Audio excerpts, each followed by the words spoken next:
پیش کرنے میں ناکام رہتے ہیں تو پھر اس کا بوجھ جناب جمشید دستی صاحب کو اٹھانا چاہیے. دیکھیں کاغذ مسترد ہونا کوئی ایسی بات نہیں ہے.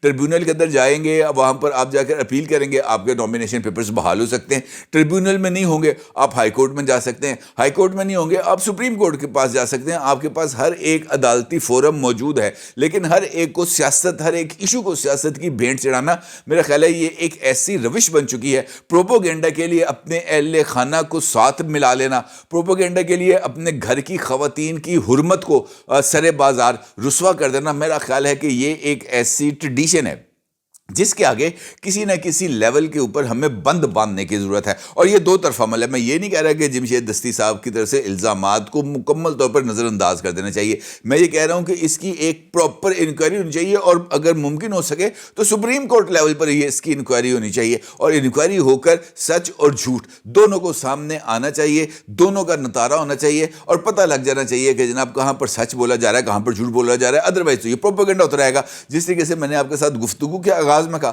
کہ یہ پٹ سیاپا ڈلا ہوا تھا جناب صبح سے کہ قاضی نہیں ہے, قاضی کی موجودگی نہیں ہے, قاضی صاحب چھٹیوں پر گئے ہوئے تھے, یہ لیول پلینگ فیلڈ کے لیے 3 رکنی بینچ نے بنایا جانا تھا. جسٹس سردار طارق مسعود صاحب نے سماعت کرنی تھی, جمعے والے دن سماعت کرنی تھی. جمعے والے دن جناب سردار طارق مسعود صاحب بیمار ہو گئے, سماعت نہیں ہو سکی. جمعے کے بعد جناب ہفتہ آ گیا, ہفتے والے دن بھی سماعت نہیں ہو سکی. پھر چھٹیاں چلے گی, جان بوجھ کر اس معاملے کو پینڈنگ کیا گیا تاکہ جناب جسٹس قاضی فائز عیسیٰ صاحب آئیں گے, جسٹس قاضی فائز عیسیٰ صاحب آئیں گے, وہ آ کر خود اس مقدمے کی سماعت کریں گے. ان کو کسی میں صدیق جان صاحب کی, یہ جو میں باتیں پڑھ رہا ہوں یہ اپنی طرف سے نہیں, یہ صدیق جان کی ٹویٹ کی ایک پوری فہرست ہے, نہ صدیق جان بلکہ اور بھی بہت سارے لوگوں کی طرف سے اسی طرح کے الزامات جسٹس قاضی فائز عیسیٰ صاحب پر عائد کیے گئے. ہوتا کیا ہے کہ جب وقت آتا ہے, جب آپ کو اپنے کیس کو پلیڈ کرنا ہے, جب آپ کو یہ بتانا ہے عدالت کے روبرو کہ جناب ہمارے ساتھ یہ زیادتی ہوئی ہے, تب تو اس موقع پر آپ کو موجود رہنا چاہیے. صبح سے ہی جناب شعیب شاہین صاحب جو عمران خان کے وکیل ہے یہ موجود تھے کورٹ روم نمبر 1 میں. صبح سے ہی جسٹس قاضی فائز عیسیٰ صاحب کی سربراہی میں کورٹ روم نمبر 1 میں موجود 3 رکنی بینچ مختلف مقدمات کی سماعت کر رہا تھا. اور اسی دوران جب انہوں نے دیکھا کہ روسٹرم خالی ہے تو شعیب شاہین صاحب روسٹرم پر آ جاتے ہیں, اور روسٹرم پر آ کر جناب جسٹس قاضی فائز عیسیٰ صاحب کو مخاطب کرتے ہیں, اور مخاطب کر کے ان کو اس بات کا گلہ کرتے ہیں کہ جناب ہمیں لیول پلینگ فیلڈ نہیں مل رہی, ہمارے جو ساتھ ہاتھ ہو رہا ہے, اور ہمارے جو کاغذات نامزدگی ہیں وہ مسترد کیے جا رہے ہیں, ہمارے ساتھ امتیازی سلوک کیا جا رہا ہے. مکمل طور پر ایک چارج شیٹ پیش کرتے ہیں جس پر جسٹس قاضی فائز عیسیٰ صاحب کہتے ہیں کہ ابھی اس مقدمے کی سماعت جاری ہے, آپ ذرا تھوڑی دیر بیٹھ جائیں سائٹ پہ, جیسے ہی ہم فری ہوتے ہیں ہم آپ کی بات کو سنتے ہیں. اور اس کے بعد جناب شعیب شاہین صاحب جو ہیں وہ روسٹرم چھوڑتے ہیں اور جا کر بیٹھ جاتے ہیں. کچھ دیر سماعت چلتی ہے. اسی دوران شعیب شاہین صاحب عدالت کے کورٹ روم نمبر 1 سے اٹھتے ہیں اور کورٹ روم نمبر 1 کے باہر جا کر میڈیا کے ساتھ گفتگو کرنا شروع کر دیتے ہیں, اور اندر جناب لوگ جو ہے ان کو تلاش کرتے ہیں کہ کدھر چلے گئے, کیونکہ باری آنے والی تھی. اسی دوران میڈیا کے ساتھ گفتگو کر کے جناب شعیب شاہین صاحب دڑکی لگا کے نکل جاتے ہیں. میڈیا کے ساتھ ہونے والی اس گفتگو کی جو شعیب شاہین صاحب نے کورٹ روم نمبر 1 میں کرنی تھی, میڈیا کے ساتھ کرنے والی تصویر آپ اس وقت اپنی اسکرین پر دیکھ سکتے ہیں. اچھا, میڈیا کے ساتھ گفتگو کرنے کے بعد شعیب شاہین صاحب اٹھتے ہیں اور جناب کو جو ہے سپریم کورٹ کے احاطے سے باہر نکل جاتے ہیں. وہاں پہ ان کا ڈرائیور موجود ہوتا ہے, گاڑی میں بیٹھتے ہیں اور ٹاٹا گڈ بائے. اندر جناب قاضی صاحب کے پاس مقدمے کی سماعت ختم ہوتی ہے, وہاں پہ پوچھتے ہیں کدھر گئے شعیب شاہین صاحب, پی ٹی آئی کا کون سا بندہ یہاں پہ بیٹھا ہے. عدالت میں آواز لگتی ہے, کوئی بندہ اویلیبل نہیں ہے. جو لوگ وہاں پر موجود ہوتے ہیں ان سے کہا جاتا ہے کہ جناب ہم 5 منٹ تک یہاں پر بیٹھے ہیں, آپ شعیب شاہین صاحب کو ڈھونڈ کے لائیں. کسی نے کہا جناب وہ باہر میڈیا کے ساتھ گفتگو کر رہے ہیں. ان سے کہا جاتا ہے کہ جناب جائیں, جا کر آپ ان کو پیغام دیں کہ اندر آپ کو طلبی ہو رہی ہے, آپ اندر آئیں. وہ جو باہر لوگ جاتے ہیں وہ آتے ہیں اور کہتے ہیں جناب باہر بھی شعیب شاہین صاحب نہیں ہے, شعیب شاہین صاحب لاپتہ, فرار, کہ مجھے پیش نہ ہونا پڑے. دیکھیے وہ بھی قاضی کی عدالت ہے جناب. قاضی صاحب نے اس پر 3 رکنی بینچ بنا دیا ہے, اور 3 رکنی بینچ جناب اب 3 جنوری کو اس مقدمے کی سماعت کرے گا. اور یہ لیول پلینگ فیلڈ والا جو کیڑا ہے وہ پاکستان تحریک انصاف سے نکلے گا. لیکن یہاں پر بھی ایک ٹوسٹ ہے, اور وہ ٹوسٹ بھی بہت زیادہ منی خیز ہے. اچھا, اس ٹوسٹ کے مطابق جو سچویشن ہے وہ ویسی نہیں ہے جیسی قاضی صاحب کو بتائی جا رہی ہے, یا جیسے پاکستان تحریک انصاف کے حوالے سے چیزیں سامنے آ رہی ہیں.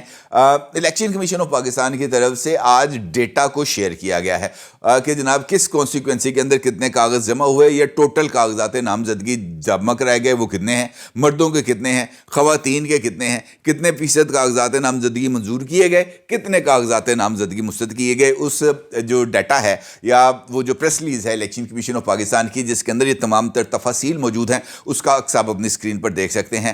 الیکشن کمیشن کے خود اپنی طرف سے بتائے جانے والے اعداد و شمار کے مطابق تقریباً 7,000 کے قریب کاغذات نامزدگی جمع ہوئے مرد و خواتین دونوں کو ملا کر، اور تقریباً اس وقت کاغذات نامزدگی جو موجود ہیں وہ تقریباً 6,800 کے قریب کاغذات نامزدگی مرد و خواتین نیشنل اسمبلی کی کانسٹیٹوئنسیز کے وہ ابھی تک موجود ہیں. اس کا مطلب یہ ہے کہ تقریباً 850 یا 900 کے قریب جو کاغذات نامزدگی ہیں ملک بھر میں وہ مسترد کیے گئے ہیں، اور اس کے اندر تمام جماعتوں کے اراکین موجود ہیں، امیدواران موجود ہیں جن کی طرف سے یہ کاغذات نامزدگی جو ہے وہ جمع کیے گئے یا مسترد کیے گئے. یہ الگ بات ہے کہ ان سارے کاغذات نامزدگی میں جو اکثریت ہے وہ پاکستان تحریک انصاف کی ہے. جس طریقے سے میں نے آپ کو بتایا کہ مجھے ایسے لگ رہا ہے جیسے پاکستان تحریک انصاف کو وکیل یا تو لڑ گئے ہیں یا وکیل جو ہیں وہ پڑ گئے ہیں. مجھے ایسے لگتا ہے کہ اس وقت جو وکیل ہیں وہ پڑ گئے ہیں اور لڑ بھی گئے ہیں، دونوں کام ہو گئے.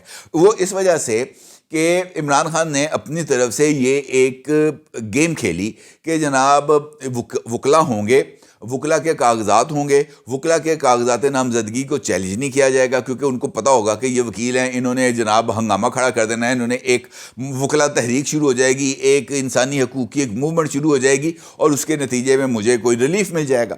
اب ہوتا یہ ہے کہ عمران خان صاحب کی اس پالیسی کو پچ کرنے کے بجائے جو وکیل ہیں وہ اپنی گیم میں پڑ جاتے ہیں. شیر افضل مروت صاحب اپنی گیم میں پڑ گئے، شعیب شاہین صاحب اپنی گیم میں پڑ گئے، جناب سلمان اکرم راجہ صاحب اپنی گیم میں پڑ گئے، حامد خان صاحب بیچارے نہ پہلے 3 میں تھے نہ اب 13 میں ہیں، نعیم حیدر پنچوتا ہوں، انتظار حسین پنچوتا ہوں، سلمان صفدر ہوں، جناب یہ جو شعیب شاہین صاحب ہوں، جو ہے یہ تمام کے تمام اپنی اپنی گیم میں پڑ گئے کیونکہ ان کو پتا تھا کہ جناب لاٹری نکل آئے گی. اگر عمران خان کا واقعتاً وہ ہوا جو نظر آ رہا ہے وہ ہوا حقیقی معنوں میں اگر بیلٹ پیپر کے اوپر ڈپکٹ کر جاتا ہے، بیلٹ پیپر کے اوپر نظر آ جاتا ہے، تو ایسی صورت میں ہمارا جو خواب ہے نیشنل اسمبلی میں پہنچنے کا وہ خواب پورا ہو سکتا ہے اور ہم بھی مین سٹریم پولیٹکس میں آ کر روایتی سیاستدانوں کی جگہ پر اپنا نہ صرف اپنا جو ہے نام روشن کریں گے بلکہ اپنا کاروبار بھی چمکائیں گے. لہٰذا وہ سب لوگ اپنا کام شام چھوڑ کے آ گئے پی ٹی آئی میں. اب پی ٹی آئی کے اندر آنے کے بعد ٹکٹیں بھی ان کو انشور ہوگی کہ جناب آپ کو ٹکٹیں بھی ملیں گی، آپ نے صرف جا کر عمران خان کو ریپرزینٹ کرنا ہے.